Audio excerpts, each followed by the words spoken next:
Hello. As I was planning and thinking about on which topic to discuss about regarding an issue that affects me,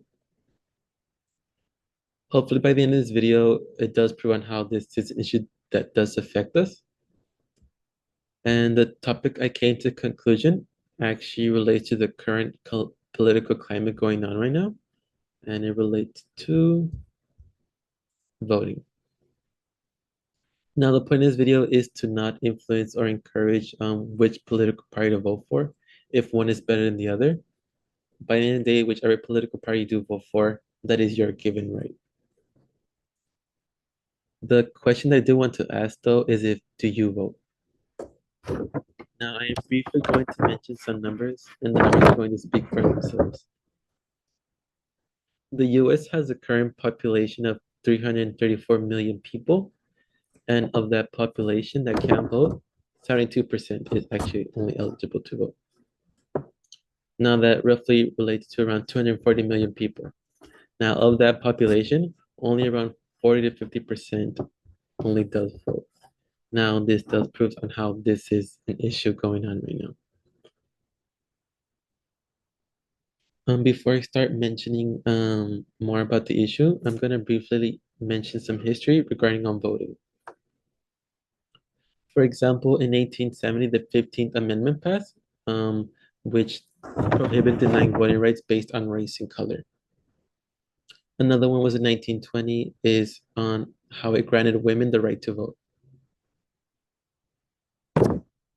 Another example, which relates to the 15th Amendment, the first one that I mentioned, was that in 1965, the Voting Rights Act passed. Now, for example, in the 15th Amendment, it prohibited denying voting rights based on race and color.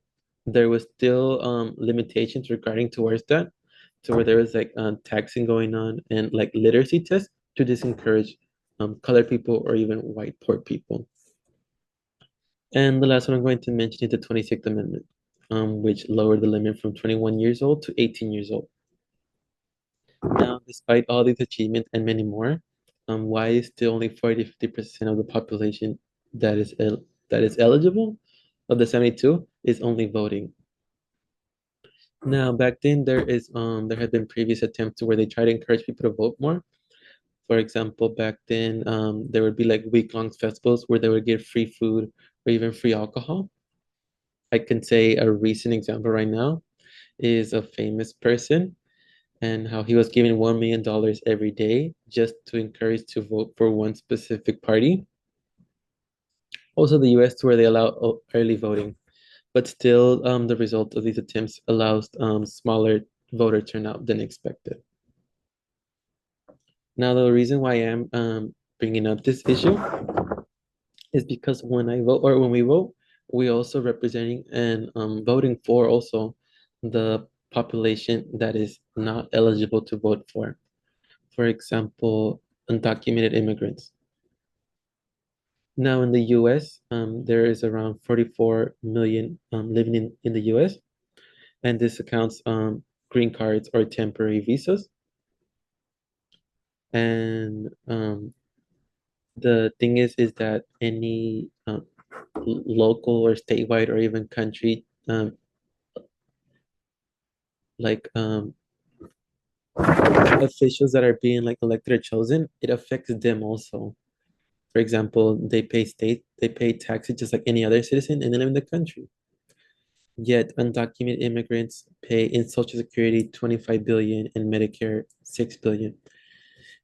Despite paying, for example, taxes or how they apply to the welfare in the country, they don't have the privilege like us that is allowed for us to vote.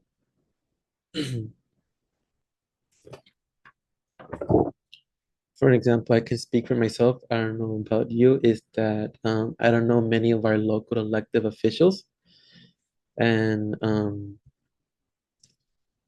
or even like statewide officials. Now, like I said, I'm not gonna get too political, but we can't have a democracy if we don't vote. A site I wanted to show is USA.gov. And It basically shows like any state and local elections offices that are coming. Um, you can just look up by your state or your zip code, and it will also tell you about more info on elected officials.